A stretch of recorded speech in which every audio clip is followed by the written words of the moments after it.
With the massive success that the first 2 seasons of The Boys were, I guess Amazon came to the correct conclusion that as much as people enjoy seeing these characters, strictly following them limits the storytelling potential of this world. You've got a world where superheroes have been in the public limelight for decades, with a variety of controversies and Cold War battles happening throughout this time, and many different experiments being unleashed onto the world. So having only seen the limited characters and events in the few months both seasons take place over feels like a missed opportunity.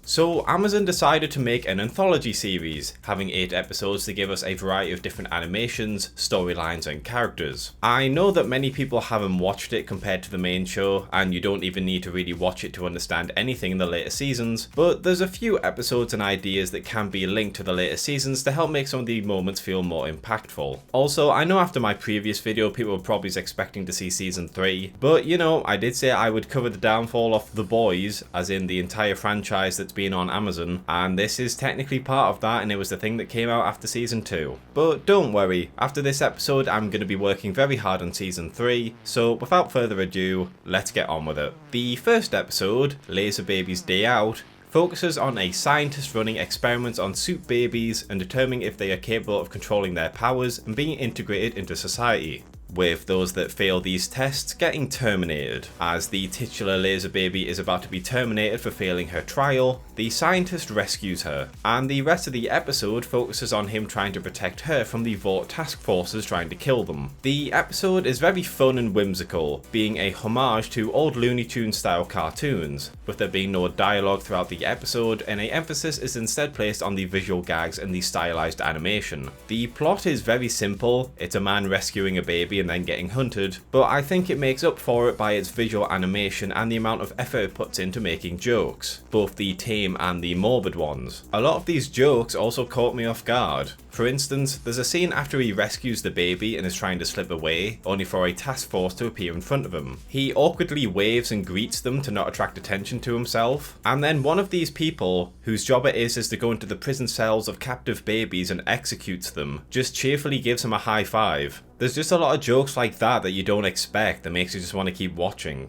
So yeah, not really a lot to say about this episode, but overall it's an enjoyable watch, with some good music and animation that really captures the vibe of those old style cartoons. The second episode, an animated short where pissed off soups kill their parents, is an episode where pissed off soups kill their parents, in case the title didn't give it away. It focuses on a soup caring home called Red River, that looks after powerful individuals that have powers that would make them a hindrance in everyday life, with these soups banding together to get revenge on their parents, the people who injected them with Compound V for money and then abandoned them when they became burdens. The group go on a killing spree, slaughtering their parents until it's time for the protagonist, Ghost, to get her revenge. After managing to kill her father but not her mother, Homelander and Vought arrive to kill all of her friends, with Ghost vowing to return to get her revenge in the future. It's a very dark comedy filled episode, with the montage of them killing their parents being as hilarious as it is shocking. Much like episode 6 of season 2, this episode gives a good look at the kind of powers and mutations that might develop from a drug that completely changes how your body works. For instance, A-Train developed enhanced body strength and reflexes that allow him to run really fast, while Slow-Mo has such poor reflexes that his body moves no faster than a crawl. Homelander has laser eyes that he can control when to turn on and off, he can move them around, and he can control how powerful they are. Picante Balls has testicles that are so hot they can melt anything they touch, but he can't turn them off, so he constantly burns his clothes and the skin on his thighs if he doesn't walk properly. It's a pretty harrowing look into the problems that Compound V can make. One thing I will say about this episode is that it was written and it has some of the voice work from Justin Roiland. That's right, my name is Papers. I wasn't introduced in the beginning, but because they think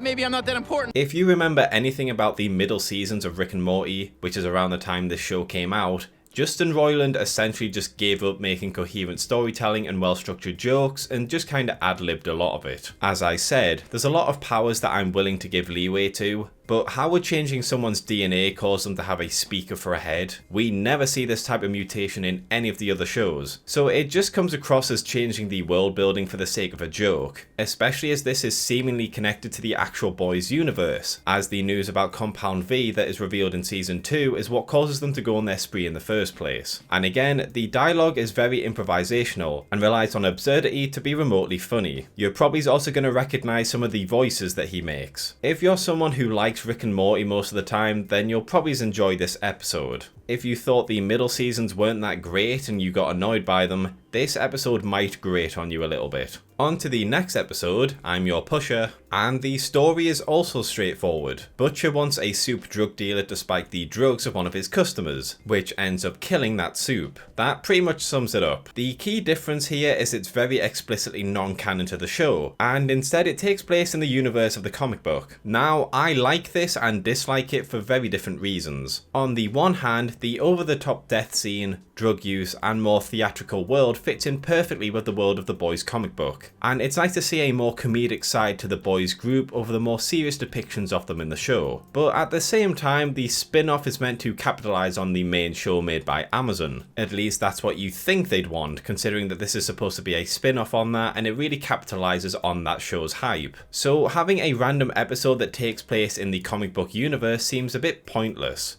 It's an enjoyable episode, but I don't think it's going to encourage people to read the comic book any more than the main show already has. And if this is an idea they really wanted to explore, they probably could have just animated the show based on the comic books, instead of having this episode here. If I had to sum up this episode, I would say that it's very enjoyable, but besides entertainment, it doesn't really add anything to the main show. The next episode, Boyd in 3D, focuses on Boyd, who wants to be more confident and attractive, testing out Vought products that are designed to do that. Using this cream, he is able to get with his neighbour Cherry and be confident on social media. Cherry ends up taking the cream as well, becoming a cat girl, and together they become the new soup power couple on social media. As things progress, they care less about each other and more about how they appear on social media, cheating on each other and doing drugs when they start to get hate online. The two break up, run out of the cream, and then get fired by Vought. But after being normal again for a month, they both seemingly intend to give things another shot without the cream, only for it to be discovered that most of the episode was just a dream Boyd had after taking the prototype cream, with him dying from the after effects of it. Now again, nice voice acting, animation, use of music, yada yada yada. The main point of discussion that can be had about this episode is the ending and how the themes are affected. Now, there's two camps here. There's people that didn't think the ending was bad, showing a hilariously depressing twist that highlights how little Vought cares about people. Then there's people who think the ending was bad, who pointed out that the twist ending makes the entire message of the episode, that you shouldn't be focused on what other people think and should just enjoy the good beneath the imperfection, redundant, and instead gives the message that people who want to improve their self-image and confidence deserve to die and have no one to mourn their loss. It's just a fucking bizarre thing to do to a mostly solid episode. We already know that the company and most of the people who work for Vought are bad. You didn't need to ruin a good story and its themes to highlight that. We then move on to BFFs, focusing on Sky, who is voiced by Awkwafina.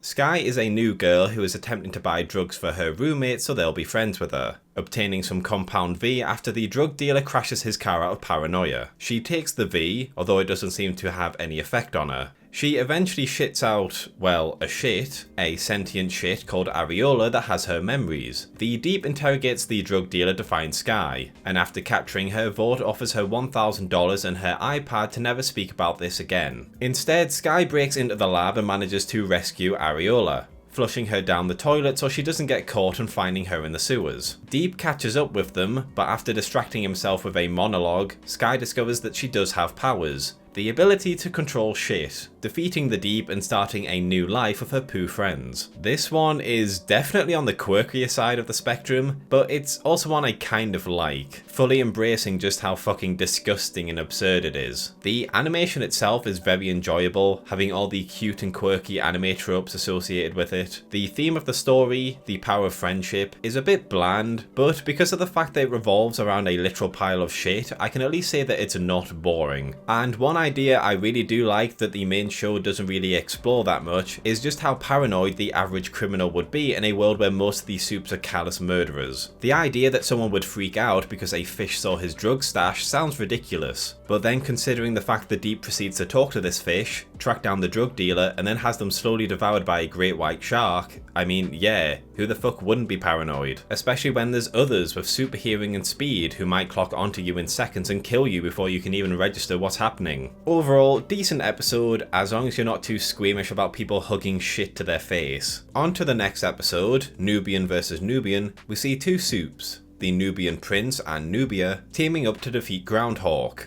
quickly falling in love. 8 years later, they have a child together, Maya, but also argue with each other constantly, with Maya worried they'll get divorced. Maya tracks down Groundhog, asking him to pretend to kidnap her so her parents will fight together and realise they still love each other. After a night of passion, they go right back to arguing with each other, with Maya asking them to just get divorced. I really do love this episode. The animation is good, the voice acting is solid, I really like the characters, and most of all, I like the themes and the world building. I think the overall idea of falling in love through superficial reasons, only to not actually love each other, but refusing to give up because you think things can work, is a great plot device that I'm sure people can relate to, whether you've been in the position of the Nubians or Maya. I think Groundhog is a really captivating character, a rough and brash guy who, despite being born with a terrible disability, had an unhealthy childhood, and isn't as popular as other superpowered beings, still doesn't give in to his bitterness and just wants to live a regular life, just stands out a lot more to me compared to some of the other characters in this franchise. And to wrap this entire conflict up, it just goes to show how consumeristic Vought is, staging their crimes, having a hero turn evil for more attention, and making their soups have fake accents and backgrounds to reach more demographics really puts into perspective just how far they're willing to go to drain their customers for money. Second to last episode, Jon and Sunhi, and we see that Jon, a janitor at Vought Tower, is struggling with his wife, Sunhi, being on her deathbed. In a final desperate act, he breaks into the labs and finds some compound V to inject her with. Vought security shows up to kill them, but the V infuses with her cancer, causing it to lash out, kill and absorb anyone that tries to harm the two of them. On the way out the city, the cancer launches out of her and absorbs all the wildlife in the nearby area, and Vought troops show up to try and fight it. Back in the ambulance, Jon wants to keep moving, but Sunhi wants to stop the out of control cancer from causing any more harm. Despite his desire to not lose her, he also doesn't want to disappoint her, and so they go back. It is discovered that Sunhi has also been given powers, and after an emotional farewell she begins to fight the cancer, the screen fading to credits as they begin to fight each other, with the implication that both of them will die in the battle. Again, it's a very nice episode with a great art style, music and relatable characters and themes. It's a very emotional plot point that I think a lot of people will resonate with, and it also sets up an important plot point for later on, being that Compound V mixes with other growths and foreign bodies, such as cancers, and it can cause the cancers to mutate and be independent, something that we'll see happen again in season 4 of the main show. The final episode, 1 + 1 = 2, and we see Homelander when he was first unveiled to the world, still learning how to navigate being in the public view and jealous that Black Noir is stealing his spotlight, with that jealousy turning to fear and paranoia when told that Noir will be teaming up with him not to mentor him, but to take him out if he screws up, and Stillwell encourages him to not be afraid of Noir. As a chemical factory is taken hostage, Vought sends Homelander to get ready to help, but when told to wait for Noir, he refuses, bursting into the factory, and despite attempting to take everyone down non-lethally, he keeps fucking up, accidentally harming both the kidnappers and hostages. As the tension escalates and he deals with his childhood trauma, Homelander loses control and kills most of them in a psychotic break. As he tries to calm down the last hostage, Noir arrives, and worried he'll tell everyone about what happened, he attacks him, with Noir forced on the run despite trying to not fight him. The fight ends when Homelander accidentally blows up the factory. Homelander spots the final hostage attempting to escape, only for Noir to snap her neck. He then writes down a speech for Homelander to say, allowing them to spin the situation into a positive for Homelander, and starting Homelander's descent into callousness and narcissism. Again, another good episode. Good voice acting, good animation, and it serves as a satisfying origin story for Homelander, showing that despite everything that happened to him, he wanted to be a hero, but when the time comes to accept responsibility for his mistakes, he blames and kills everyone else, being mentally unable to handle criticism or anything that would damage his image. I also do like the realism aspect of it, showing the consequences of Homelander's actions and him just being there. If he lets someone run into him, they're gonna smash their face. He tries to use a pipe as a restraint, that's just solid metal digging into someone's ribcage. He tries to melt the gun out of someone's hand, and he hits the wrong part and ignites the gunpowder. All small actions that show just how deadly his existence and inexperience is. And so there you have The Boys Diabolical, a pretty enjoyable spin-off series that helps to show certain aspects that you might not see just following the protagonists of the show, helping with the world building and providing storylines that might be too tricky to pull off in a regular show. In terms of criticism, I do think that some of the episodes take too many liberties with what V can do, especially the second episode. Having someone's head turn into a speaker that apparently doesn't need electricity to function and plays music is a bit too far-fetched even for me. The comic book episode also just feels out of place, with it being the only one that cannot for certain take place in the show's universe, and therefore makes me question what the point of it was. Either make a animated adaptation based on the comic book, or put your efforts into expanding the universe you said you were going to expand. I also would have changed the viewing order for the episode to try and make things not so monotonous. There's 8 episodes in this spin-off, with 6 of them being comedic and light-hearted in terms of tone, while the other 2 are a lot more tense and serious. But instead of giving us 3 comedic episodes, a serious one, and then repeating this, they put all 6 comedic episodes right next to each other and then had the 2 serious ones at the end. And I mean, the episodes aren't too long, but having to go through this big comedic block can be a bit tiresome. I'm also surprised we haven't had a second batch of these brought out. It's an anthology series, there's so many ideas you can have with this universe, yet it's been over 3 years and we've not seen anything from it despite how much the story has progressed in the show. But overall, despite how inconsequential it is to the main show, it's a pretty decent spin-off. And if you've seen the main show and would like some bite-sized pieces to consume, I would highly encourage you to watch The Boys Diabolical.